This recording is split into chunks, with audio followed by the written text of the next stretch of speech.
ಹಿಮಾಲಯವೇ ಈ ನೆಲಕ್ಕೆ ಬೇಕಾದದ್ದು ತರುಣೀಮಣಿ. ಅಂತಹ ಪವಿತ್ರವಾದ ನೆಲದಲ್ಲಿ ನಾ ಹುಟ್ಟಿದವ, ಪವಿತ್ರವಾದ ಸಂಸ್ಕಾರವನ್ನು ಪಡೆದವ.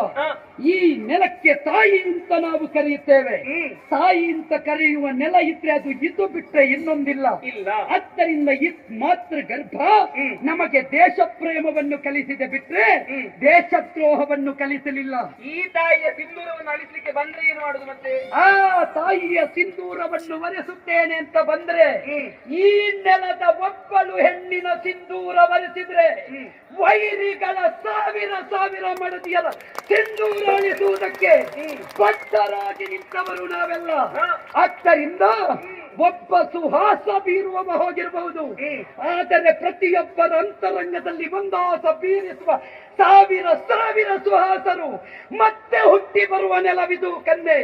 ಅಂತಹ ಪವಿತ್ರವಾದಂತಹ ನೆಲದಲ್ಲಿ ಜನ್ಮವೆತ್ತು ಬಂದವರು ನಾವು.